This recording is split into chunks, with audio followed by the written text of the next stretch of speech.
Saturday evening குளிச்சுட்டு coffee போடலான்னு கிச்சனுக்கு வந்திருந்தேன். ஹஸ்பண்ட் ஆஃபீஸ்லேருந்து பார்ட்டி அரேஞ்ச் பண்ணியிருந்தாங்க. அதனால தான் குளிச்சுட்டு ரெடியாகி கிளம்பியாச்சு.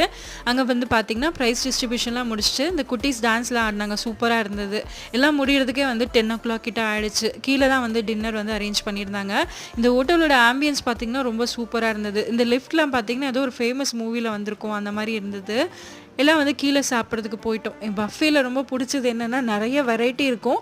நம்மளால சாப்பிட முடியுதோ இல்லையோ பார்க்குறதுக்கு ரொம்ப கண்ணுக்கு ரொம்ப கலர்ஃபுல்லான ட்ரீட்டாக இருக்கும். ரொம்ப லேட் ஆனதுனால எல்லாரும் உட்காந்துட்டு அவங்கவுங்க ரிலாக்ஸாக சாப்பிட ஆரம்பிச்சிட்டோம். டைம் போனதே தெரியல. நார்மல் லைஃப்லேருந்து ஒரு லூப் மோட்லேருந்து வேறு மாதிரி இருந்தது லைஃப். அன்றைக்கி டே சூப்பராக போச்சு. கொஞ்சம் நான்வெஜ் வெரைட்டிஸும் வெஜ் வெரைட்டிஸும் வச்சுருந்தாங்க. மட்டன் பிரியாணி இருந்தது. அது ரொம்ப டேஸ்ட்டாக இருந்தது. அங்கே பார்த்திங்கன்னா சிங்கப்பூர் டைம், கேனடாவில் என்ன டைம்லாம் சொல்லிட்டு கிளாக் வச்சுருந்தாங்க. ஹோட்டலே வந்து லைட் ஆஃப் பண்ணிட்டாங்க க்ளோஸ் பண்ணுறதுக்காக. நாங்கள்லாம் வந்து கிளம்பாமல் விளையாடிட்டு இருந்தோம். ஃபைனலாக அந்த லிஃப்ட்டில் ஏறிட்டு வீட்டுக்கு 1 o'clock ஆயிடுச்சு கிளம்புறதுக்கு.